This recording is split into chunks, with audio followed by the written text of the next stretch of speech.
सम्पूर्णमा नमस्कार। आजको कक्षामा यहाँलाई स्वागत छ। आज चाहिँ मैले कालको बारेमा जानकारी दिन गइरहेकी छु। काल भनेको के हो त? क्रियापदले बुझाउने कार्य वा घटनाको समयलाई काल भनिन्छ। परम्परागत रूपमा काल 3 प्रकारका मानिएका छन् है। तापनि कथन समयका आधारमा काल भूत र अभूत गरी 2 प्रकारका छन्। भूतकालको कुनै भेद छैन, तर अभूतकालका वर्तमान र भविष्य गरी 2 भेद छन् है। जस्तै काल 2 प्रकारको, भूतकाल, अभूतकाल। अभूतकाल अन्तर्गत चाहिँ वर्तमान काल र भविष्यकाल। यसरी भूतकालका पक्षहरूको बारेमा म जानकारी दिन गइरहेकी छु। भूतकालका पक्षहरू है 5 वटा छन्। त्यसमध्ये सामान्यभूत है। सामान्यभूत भनेको बितेको समयमा है, अर्थात् भूतकालको समयमा कुनै पनि काम सामान्य अवस्थामा भएको छ भन्ने बुझाउनेलाई सामान्यभूत भनिन्छ।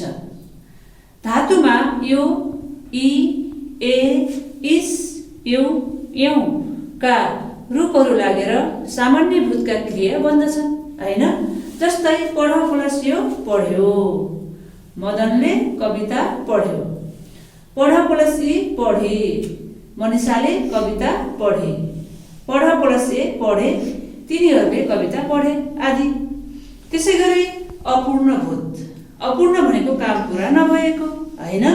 बितेको समयमा कुनै पनि काम सुरु भएको तर पूरा नभएको अवस्था बुझाउनेलाई अपूर्णभूत भनिन्छ है।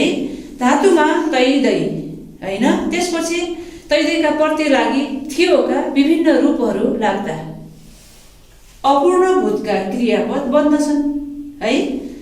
धातु प्लस तैदै प्लस थियोका विभिन्न रूपहरू भन्नाले थियो, थिए, थियौ, थियौ, थिइस आदि।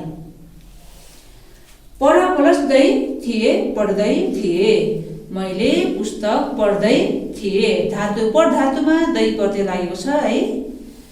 पढ प्लस दै थियो, पढ्दै थियो। मदनले पुस्तक पढ्दै थियो। यसरी अपूर्णभूत भनेको काम सुरु भएको तर अन्त्य नभएको, कहिले भूतकालको समयमा। त्यसपछि पूर्णभूत, बितेको समयमा कुनै पनि काम पूरा भइसकेको हैन। कुनै पनि काम पूरा भएको थियो भन्ने जनाउँछ। धातुमा एको एका एकी जोडिएर है, धातुमा एको एका एकी प्रत्यय जोडिएर थियोका विभिन्न रूपहरू आउँदा पूर्णभूतका क्रिया बन्दछन्। यसको सूत्र हुन्छ धातु प्लस एको एका एकी अनि थियोका रूपहरू है। जस्तै पढ प्लस एको थियो, पढेको थियो। पढ प्लस एकी थिए, पढेकी थिए। पढ प्लस एका थिए, पढेका थिए। उदाहरण, हरिले पुस्तक पढेको थियो। पढ धातुमा यहाँ एको प्रत्यय आएको छ है। एको एका एकी मध्ये एको आएको छ अनि थियोका रूपहरू भन्नाले थियो आयो। अज्ञातभूत, कुनै पनि काम बितेको समयमा भएको है, तर वर्तमानमा आएर मात्र थाहा हुन्छ भन्ने अवस्था बुझाउनेलाई अज्ञातभूत भनिन्छ।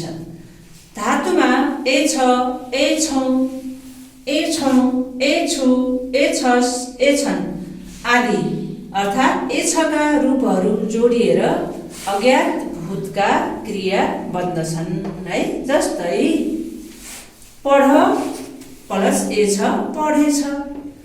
मदनले कविता पढेछ हैन। पढ प्लस इ छे, पढिछे। विमलाले कविता पढिछे। पढ धातुमा यहाँ ए छ आएको छ भने पढ धातुमा यसमा चाहिँ इछे प्रत्यय लागेको छ। यसको सूत्र हुन्छ धातु प्लस ए छ, ए छौ, ए छौ, ए छु, ए छस्, ए छन्, इछे आदि। ए छ कर्ता अनुसार रामले पुस्तक पढेछ, एछौँ।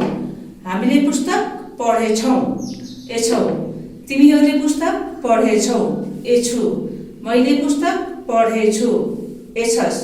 तैँले पुस्तक पढेछस्, एछन्। तिनीहरूले पुस्तक पढेछन्, इछे। सीताले पुस्तक पढेछे। है, कर्ता अनुसार कहिले एछ, होइन, कहिले एछौँ, कहिले एछौँ, कहिले एछु, कहिले एछस्, कहिले एछन्, कहिले इछे आउँदछ। नम्बर 5, अभ्यस्त भूत। बितेको समयमा कुनै पनि काम पटक पटक, है, बारम्बार गरिन्थ्यो भन्ने बुझाउनेलाई अभ्यस्त भूत भनिन्छ।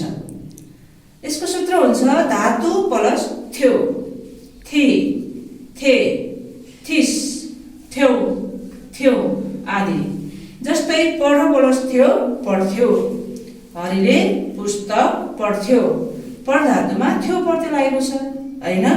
पढ प्लस थी, पढ्थे। विमलाले पुस्तक पढ्थे। पढ प्लस थिस, पढ्थिस्। तैँले पुस्तक पढ्थिस्। यसरी धातुमा, यो पढ भनेको धातुमा कहिले थ्यो, कहिले थी, कहिले थिस, कर्ता अनुसार फरक फरक